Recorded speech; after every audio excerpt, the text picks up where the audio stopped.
અમદાવાદથી સમાચાર ખ્યાતિકાંડ કેસમાં વધુ એક આરોપીની ધરપકડ ફરાર ડોક્ટર સંજય પટોળિયાની ધરપકડ સિલ્વર ઓક યુનિવર્સિટી ગોતા પાસેથી કરાઈ છે ધરપકડ। સંજય પટોળિયા ખ્યાતિ હોસ્પિટલમાં ડિરેક્ટર હતો। ખ્યાતિકાંડમાં અત્યાર સુધીમાં કુલ 7 આરોપી પકડાયા। આ કેસમાં હજુ 2 આરોપીઓ પકડથી દૂર છે, જેમાં કાર્તિક પટેલ અને રાજશ્રી કોઠારી પકડથી દૂર છે। આરોપીની પ્રાથમિક પૂછપરછ દરમિયાન સામે આવ્યું કે આરોપી ડોક્ટર સંજય પટોળિયા અમદાવાદ બેરિયાટ્રિક્સ હોસ્પિટલનો સ્થાપક છે। વર્ષ 2021માં નવા ભાગીદારો તરીકે કાર્તિક પટેલ તથા પ્રદીપ કોઠારી તથા ચિરાગ રાજપૂતને સામેલ કરી ખ્યાતિ મલ્ટી સ્પેશિયાલિટી હોસ્પિટલની શરૂઆત કરી। ડાયરેક્ટર અને ડોક્ટર તરીકે હોસ્પિટલમાં દર્દીઓની મેડિકલ સારવારમાં લાગતા જરૂરી ડોક્ટરો લાવવા સહિતના નિર્ણયો પોતે લેતો, જ્યારે વર્ષ 1999 થી 2002 સુધી રાજકોટમાં પંડિત દીનદયાલ ઉપાધ્યાય મેડિકલ કોલેજમાં આસિસ્ટન્ટ પ્રોફેસર તરીકે કામ કર્યું। બાદમાં રાજકોટની પદ્મ કુંવરબા હોસ્પિટલ અને સરદાર પટેલ હોસ્પિટલના રાજકોટના ફૂલ ટાઈમ સર્જન તરીકે ફરજ બજાવતો હતો। हाल जो डॉक्टर संजय पटोळियानी धरपकड़ करवामां आवेली छे मैं जेम अगाऊ जणाव्युं एमने जे 12 तारीखे अमदावाद छोड्યું ત્યારબાદ એ રાજકોટ ગયા। ત્યાંની એમની હોસ્પિટલમાં એમણે રાત્રિ રોકાણ કર્યું। એમની જે ગાડી હતી ફોર્ચ્યુનર, એ ગાડીમાં જ એમનો પોતાનો ફોન અને ગાડી ત્યાં મૂકીને નીકળી ગયા છે ટ્રાવેલ્સમાં, અને મોટાભાગે એમણે ટ્રાવેલ્સમાં જ મુસાફરી કરી છે અત્યાર સુધી। અને ગઈકાલે જે અમારું જે ચાલતું હતું કામ તપાસ અમને ધરપકડ માટે જે ટીમો કાર્યરત હતી, જે માહિતી મળી એ અનુસંધાને સિલ્વર ઓક યુનિવર્સિટી જે ગોતા પાસે આવેલી છે ત્યાં એમના એક ડોક્ટર મિત્રને મળવા આવવાના હતા। અને હવે વાત બીઝેડ પોન્ઝી સ્કીમની।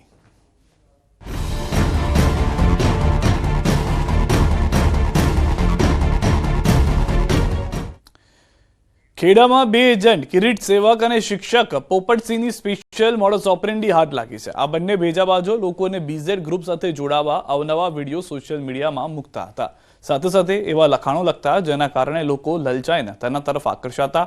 આ ઉપરાંત બંને એજન્ટો વિદેશ પ્રવાસના ફોટા તેમજ નવા વ્હીકલના ફોટો સોશિયલ મીડિયામાં મૂકી બીઝેડ હૈ તો મુમકિન હૈ જેવા લખાણો લખતા, જેથી લોકો પણ તેની સાથે જોડાતા।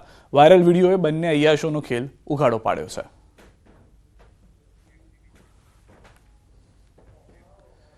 બાંગ્લાદેશમાં હિન્દુ સહિતના માઇનોરિટી વર્ગ પર થઈ રહેલા અત્યાચારનો વલસાડમાં વિરોધ। બાંગ્લાદેશમાં હિન્દુ સંત ચિન્મયદાસની ધરપકડનો પણ વિરોધ કરવામાં આવ્યો છે। વલસાડમાં હિન્દુ સંગઠનો દ્વારા વિશાળ રેલી સાથે વિરોધ પ્રદર્શન કર્યું। આ બાબતે વલસાડના સ્ટેડિયમ રોડ પર સંતોની એક સભા પણ યોજાઈ હતી, જેમાં જિલ્લાભરના હિન્દુ સંગઠનના કાર્યકર્તાઓ, લોકો અને સાધુ સંતો, ઇસ્કોન સંપ્રદાયના અનુયાયીઓ હાજર રહ્યા। વિશાળ રેલી યોજી કલેક્ટરને આવેદનપત્ર આપી ભારત સરકાર બાંગ્લાદેશ સરકાર પર દબાણ કરે અને બાંગ્લાદેશમાં વસતા હિન્દુઓની रक्षा થાય તેવી માંગણી કરાઈ। हैं उनके ऊपर वहाँ पर अटैक किया जा रहा है, बिना किसी कारण के उनको परेशान किया जा रहा है, स्त्रियों के साथ अन्य लोगों के साथ बहुत बुरा बर्ताव किया जा रहा है।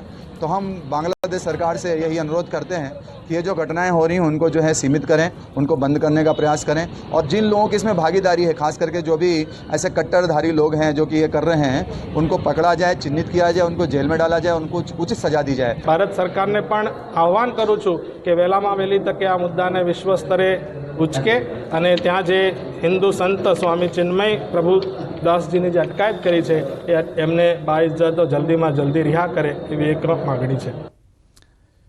બાંગ્લાદેશમાં હિન્દુ ઉપર અત્યાચારનો મામલો। સુરતમાં હિન્દુ હિત રક્ષક સમિતિની મહારેલી। વનિતા વિશ્રામ ખાતે હિન્દુ સંગઠનોનું વિરોધ પ્રદર્શન। 200 મીટરના તિરંગા સાથે નીકળી રેલી યોજી કલેક્ટર કચેરી ખાતે પહોંચ્યા। ઇસ્કોનના ધર્મગુરુને મુક્ત કરવામાં આવે તેવી માંગ। રેલીમાં હિન્દુ હિન્દુ ભાઈ ભાઈ ના લાગ્યા નારા।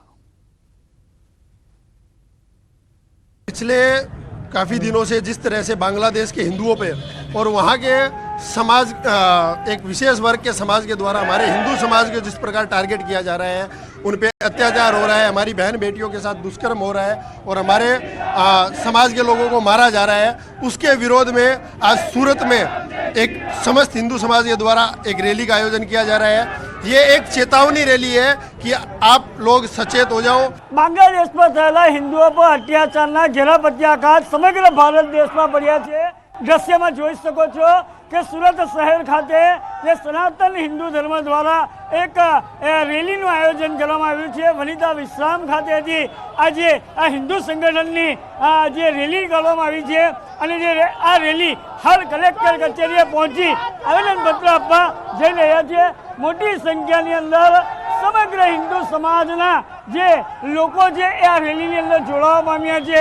અને સૂત્રોચ્ચાર અને પ્લે કાર્ડ સાથે જે આ એક વિરોધ પ્રદર્શન કરી અને બાંગ્લાદેશને એક જાકારો આપવા માટેનું એક આ રેલી કરી અને આવેદનપત્ર આપવામાં આવી રહ્યું છે। ખાસ કરીને મોટી સંખ્યાની અંદર સમગ્ર હિન્દુ સમાજ દ્વારા જે હાલ આ જે રેલી કરી અને આવેદનપત્ર પાઠવી અને આ જે બાંગ્લાદેશમાં થયેલા આજે અત્યાચારના મામલે સખત વિરોધ કરવામાં આવી રહ્યો છે। કેમેરામેન ભરત બ્રહ્મભટ્ટ સાથે કેતન પટેલ, ન્યૂઝ 18 ગુજરાતી, સુરત। તો બાંગ્લાદેશમાં હિન્દુ ઉપર થઈ રહેલા અત્યાચારને લઈ દેશભરના હિન્દુઓમાં રોષ જોવા મળી રહ્યો છે, ત્યારે પોરબંદરમાં આ મુદ્દે હિન્દુ સમાજ દ્વારા રોષ વ્યક્ત કરવામાં આવ્યો। પોરબંદરના સમસ્ત હિન્દુ સમાજ દ્વારા શહેરમાં એક વિશાળ મૌન રેલીનું આયોજન કરવામાં આવ્યું। પોરબંદરના સુદામા ચોકથી લઈને કમલાબાગ સુધી મૌન રેલી યોજી હિન્દુ સમાજ દ્વારા ઘટનાઓને વખોડવામાં આવી હતી। આ વિશાળ મૌન રેલીમાં સાધુ સંતો તથા પોરબંદરના પૂર્વ ધારાસભ્ય તથા પાલિકા પ્રમુખ સહિતના આગેવાનો જોડાયા હતા। આપણા આસ્થાના ઉપાસનાના પ્રતીકો ઉપર જે પ્રહાર થઈ રહ્યો છે, આપણા સાધુ સંતોને જે રીતે હેરાન પરેશાન અત્યાચાર થઈ રહ્યો છે, એની વિરુદ્ધની અંદર સમસ્ત પોરબંદરના સનાતન હિન્દુ ધર્મ પ્રેમી ભાઈઓ બહેનો તમામ આબાલ વૃદ્ધ આજે એક મૌન રીતે કઈ રીતે આક્રોશ રજૂ કરી શકાય એની મૌન આક્રોશ રેલી સુદામા ચોક નીકળી છે। વલસાડ નગરપાલિકા તંત્રની ઘોર બેદરકારી જોવા મળી છે। નગરપાલિકા તંત્રના ડોર ટુ ડોર કચરો ઉઠાવતા ટ્રેક્ટરો કિશોર ચલાવતા હોવાનું સામે આવ્યું છે। લાયસન્સ વિના પાલિકાનું ખખડધડ ટ્રેક્ટર ચલાવતા કિશોરનો વિડીયો વાયરલ થતા ચકચાર મચી ગઈ છે। આ તરફ બનાસકાંઠાથી પણ સમાચાર। બનાસકાંઠામાં પણ 53 કિલો વેજીટેબલ ઘીને લઈને ચરોતર જલારામ એન્ટરપ્રાઇઝમાં દરોડા પાડવામાં આવ્યા છે। હાલમાં બનાસકાંઠા ફૂડ એન્ડ ડ્રગ્સ વિભાગની કાર્યવાહી 89 કિલો ઘીનો જથ્થો સીઝ કરાયો છે। 53 કિલો વેજીટેબલ ફેટનો જથ્થો પણ સીઝ કરાયો છે।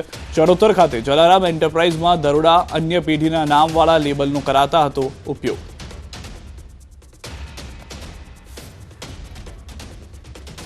હવે વાત કરીએ વલસાડની। નગરપાલિકા તંત્રની ઘોર બેદરકારી જોવા મળી। નગરપાલિકા તંત્રના ડોર ટુ ડોર કચરો ઉઠાવતા ટ્રેક્ટરો કિશોર ચલાવતા હોવાનું જાણવા મળ્યું।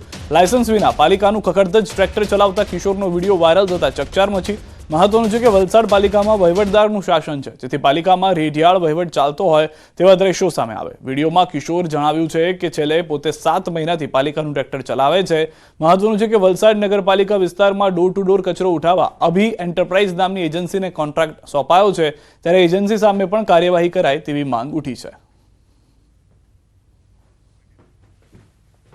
દ્રશ્યોમાં આપ જોઈ રહ્યા છો કે જે કિશોર જે છે તે આ ટ્રેક્ટર ચલાવી રહ્યો છે। 1-2 દિવસથી 5-7 દિવસથી નહીં, છેલ્લા 7 મહિનાથી ટ્રેક્ટર ચલાવી રહ્યો હોવાની જાણકારી ખુદ કિશોરે આપી છે। હવે જે થર્ડ પાર્ટીને આ કોન્ટ્રાક્ટ આપવામાં આવ્યો છે તેની સામે કાર્યવાહી કરવામાં આવે તેવી માંગ પણ હાલમાં ઉઠી રહી છે।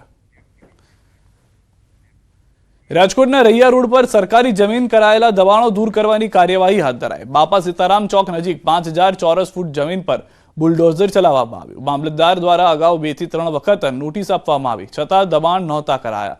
તંત્રએ દબાણો દૂર કરી કરોડોની સરકારી જમીન ખુલ્લી કરવામાં આવી છે। વાણિજ્ય પ્રકારના દબાણો અમુક જગ્યાએ વંડા વણાકી અને કબજો કરેલ છે અને કાચી ઓયડીઓ બનાવી ભાડે આપવાની પ્રવૃત્તિ કરતા હતા। પછી ગેરેજ ટાઈપના અમુક બીજા ફેબ્રિકેશન વર્કને એ ટાઈપના જે વાણિજ્ય પ્રકારના દબાણો છે એ આજે અમે ખુલ્લા કરાવવા જઈ રહ્યા છીએ। વડોદરાથી સમાચાર। ટ્રાફિક જવાનને કચડવાનો પ્રયાસ, કાર રોકવાનો પ્રયાસ કરતા ચાલક ટક્કર મારી। સમા સર્કલની ઘટના સીસીટીવીમાં જોવા મળી છે। કાર ચાલકે સિગ્નલ તોડતા રોકવાનો કર્યો હતો પ્રયાસ। કાર ચાલક સામે ફરિયાદ નોંધી તપાસ શરૂ કરાઈ। કાર ચાલકે એને અડફેટમાં લીધા છે એવું અત્યારે હાલના પૂરું પ્રાથમિક તબક્કે જાણવા મળ્યું છે અને સમા પોલીસ સ્ટેશનથી તપાસ આની ચાલુ છે।